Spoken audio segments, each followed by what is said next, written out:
Nunca me propus a questionar os livros de história, mas então vi os edifícios, as cúpulas de vidro impossíveis abrangendo hectares, os palácios de terracota com entalhes que não conseguiríamos replicar hoje, os pavilhões de exposição erguidos em meses que nos levariam anos.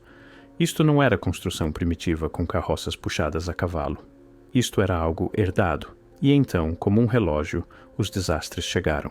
Incêndios que queimaram cidades inteiras até as cinzas. Inundações enterrando pisos térreos da noite para o dia através dos continentes. Terremotos sincronizados com precisão cirúrgica. Pergunte a si mesmo, quais são as probabilidades de cada grande cidade abrigando estas impossibilidades ter sofrido destruição catastrófica dentro da mesma janela estreita? E com cada desastre, a cascata começou. Técnicas de construção desapareceram. Planos arquitetônicos queimaram. Mestres artesãos ficaram silenciosos. Registros populacionais fragmentaram-se, dados censitários que não fazem sentido, trens de órfãos transportando centenas de milhares vindos de lugar nenhum, asilos inchando com os confusos, linhagens familiares inteiras apagadas. E foi então que tropecei na pergunta que despedaçou tudo. Se existiu um mundo diferente antes do nosso, uma civilização que nos disseram não existir, para onde foram todas as pessoas? Não os edifícios, não a arquitetura, as pessoas, as testemunhas, os sobreviventes. Onde estão? Começou com fotografias, cenas de rua do final dos anos 1800 de cidades ao redor do mundo. São Francisco, Melbourne, Moscovo, Buenos Aires, Chicago. Eu estava pesquisando desenvolvimento urbano quando notei algo peculiar em imagem após imagem. Ruas sendo escavadas, edifícios com seus pisos térreos parcialmente enterrados, trabalhadores desenterrando quarteirões inteiros. Legendas oficiais chamavam isto de nivelamento, ou projetos de elevação de ruas. Mas a escala estava errada, a frequência estava errada, o timing estava errado. Só em São Francisco, entre 1850 e 1915, a cidade parece ter se escavado e renivelado múltiplas vezes. Não ajustes menores, bairros inteiros, e aqui está a parte mais estranha. Ninguém parecia achar isto incomum. Sem protestos de proprietários, sem protesto público sobre a despesa massiva, sem registros detalhados de onde veio ou foi parar toda aquela terra, apenas milhares de trabalhadores dia após dia movendo quantidades incompreensíveis de solo, como se fosse a coisa mais natural do mundo. Isto levanta uma pergunta simples, mas crítica. Se um evento, ou série de eventos, tivesse coberto porções substanciais de cidades mundialmente em lama e detritos, onde estão os relatos em primeira mão? Onde estão as histórias dos sobreviventes? O padrão repete-se com precisão inquietante através de continentes e décadas. Comecei a compilar relatórios de jornais, registros municipais, sociedades históricas. O que encontrei não foi uma conspiração de silêncio, mas algo mais subtil e mais perturbador. Uma ausência sistemática de explicação. Veja Chicago após o incêndio de 1871. A cidade reconstrói com velocidade espantosa. Centenas de edifícios elaborados, incluindo estruturas que levariam anos a construir usando métodos convencionais, aparecendo em menos de uma década. Mas quando procura registros de construção detalhados, planos arquitetônicos, testemunhos de trabalhadores, a documentação é escassa, inconsistente. Como se alguém tivesse tido grande cuidado em registrar que edifícios surgiram, mas não como ou quem os construiu. Ou considere os grandes trens de órfãos da América, que operaram de 1854 a 1929. A narrativa oficial diz-nos que 250 mil crianças, possivelmente mais, foram transportadas de cidades orientais para lares no oeste e centro-oeste. Dizem-nos que eram crianças de rua, filhos de imigrantes, vítimas da pobreza urbana. Mas quanto mais fundo fui nos registros, mais os números deixaram de fazer sentido. 250 mil crianças. Isso não é um programa social, isso é uma reinicialização demográfica.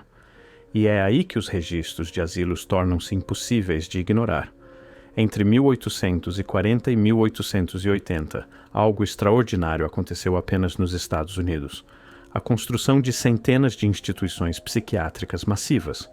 Não eram instalações pequenas, eram estruturas palacianas, muitas construídas naquele mesmo estilo ornamentado que vemos em feiras mundiais antigas e grandes edifícios cívicos.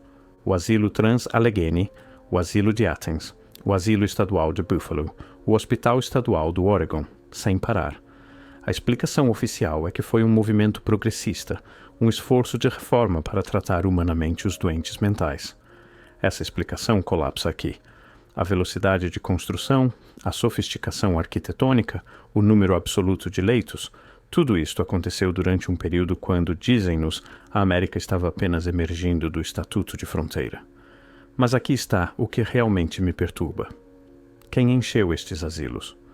Os registros, onde existem, mostram milhares e milhares de pacientes com diagnósticos surpreendentemente similares: melancolia, mania aguda, amnésia, confusão de pensamento.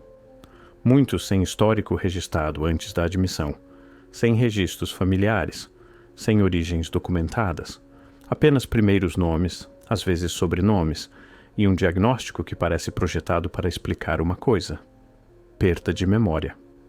E se não fossem instalações de tratamento? E se fossem centros de contenção? Pense nisso.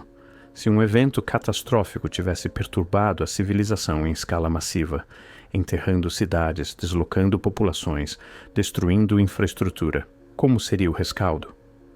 Você teria sobreviventes vagando, desorientados, traumatizados, pessoas contando histórias sobre o mundo anterior, histórias que não combinavam com a nova narrativa sendo construída, histórias que tinham de ser geridas, não eliminadas, não através de violência, mas redirecionadas, contidas, medicalizadas. Que melhor forma de desacreditar uma testemunha do que institucionalizá-la, rotular suas memórias como delírios, misturar sobreviventes genuínos com pacientes que realmente precisavam de cuidados, criando um sistema onde verdade e loucura tornavam-se indistinguíveis? Os registros mostram que muitos pacientes de asilos foram internados por razões que parecem absurdas hoje: excitação política, leitura de romances, entusiasmo religioso, nostalgia. Este último aparece repetidamente nos registros de admissão. Nostalgia, um anseio excessivo pelo passado, ou talvez um anseio por um passado que oficialmente nunca existiu. Mas os adultos podiam ser contidos, geridos através de instituições e pressão social. As crianças representavam um problema diferente. Crianças falam, crianças lembram, crianças fazem perguntas que seus pais não podem ou não querem responder. E assim, temos os trens de órfãos. 250 mil de crianças removidas de centros urbanos e dispersas pela América rural, onde cresceriam desconectadas de suas origens, integradas em famílias sem conhecimento de seu passado, suas memórias descartadas como fantasia infantil. Os registros oficiais são enlouquecedoramente vagos sobre de onde vieram estas crianças. Crianças de rua, abandonados sem abrigo, enjeitados. Mas enjeitados não aparecem em grupos de dezenas ou centenas, e ainda assim é exatamente isso que vemos: arrebanhamentos em massa de crianças processadas através de instituições como o Hospital de Enjeitados de Nova York ou a Sociedade de Ajuda às Crianças, depois enviadas para o Oeste com documentação mínima sobre suas famílias ou origens. Alguns pesquisadores notaram um número impressionante de crianças nestes programas sem memória de seus pais, não órfãos com histórias de perda, mas crianças que simplesmente não conseguiam lembrar, como se tivessem experimentado algo tão traumático que porções inteiras de sua infância tivessem sido apagadas. O que acontece à memória de uma sociedade quando você remove 250 mil de suas testemunhas mais jovens?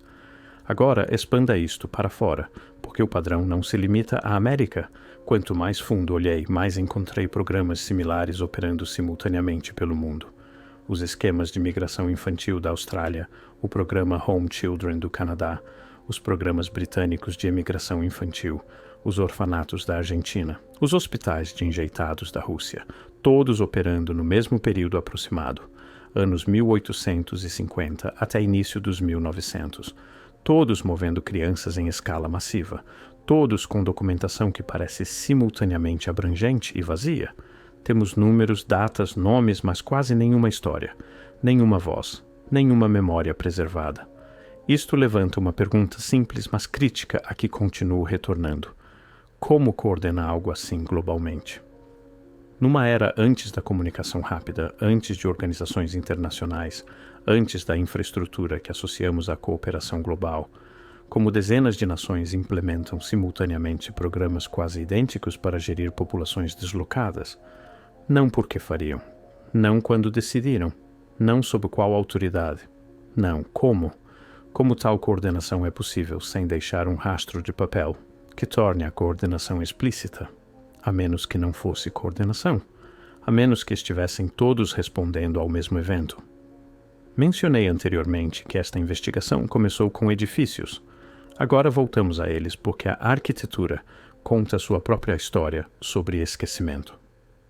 Caminhe por qualquer grande cidade construída antes de 1920 e encontrará estruturas que parecem impossíveis para suas datas de construção alegadas.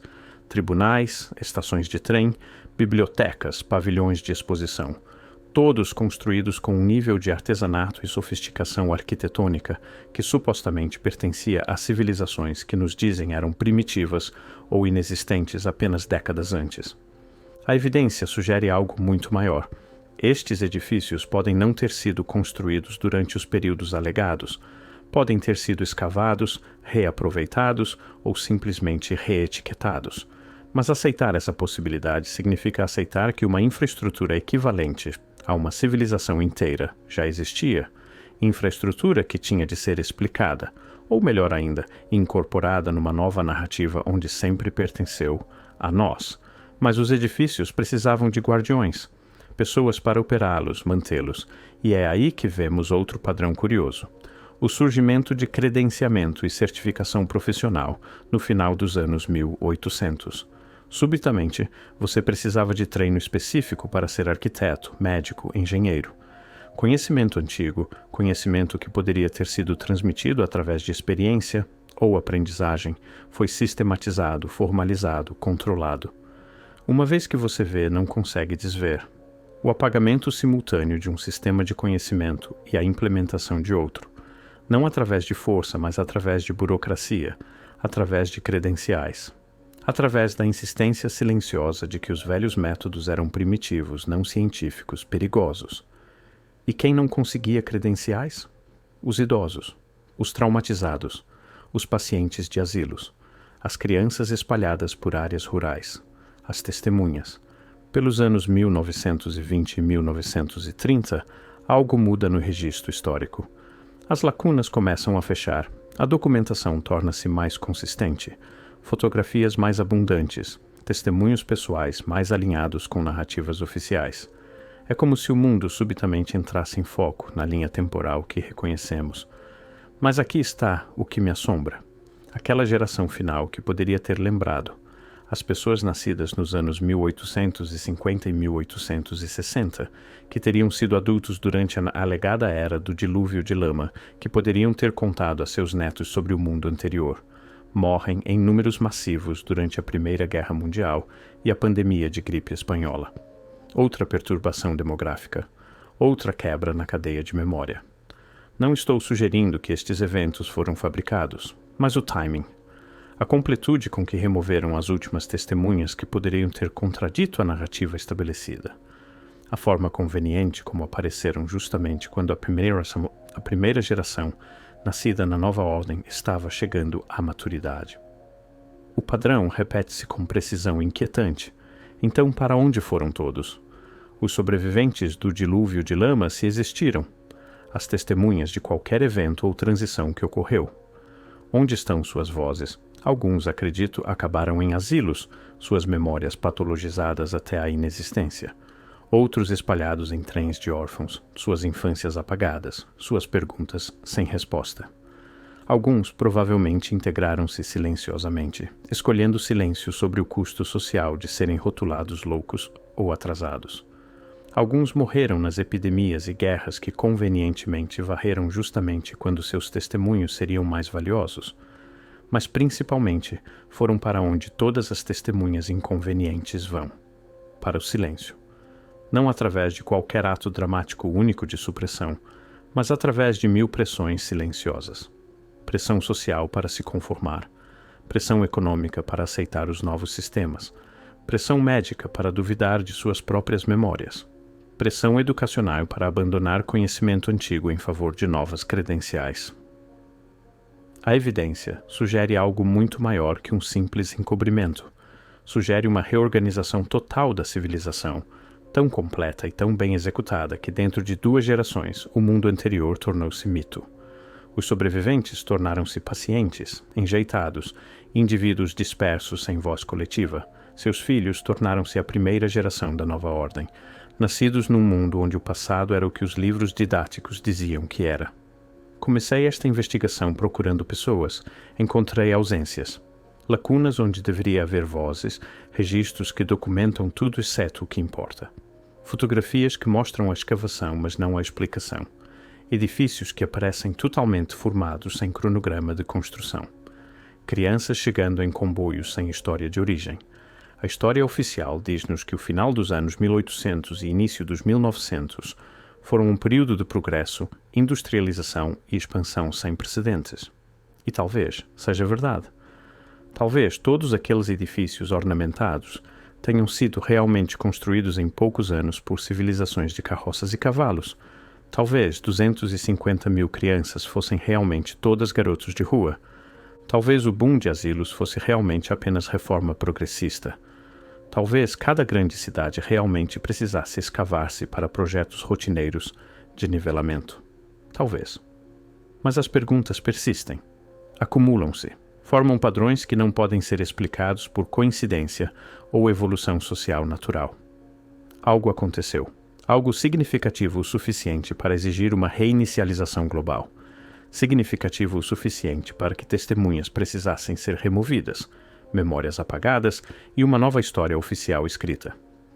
O que aconteceu aos sobreviventes do dilúvio de lama? Talvez a melhor pergunta seja: o que seria necessário para fazer uma civilização inteira esquecer?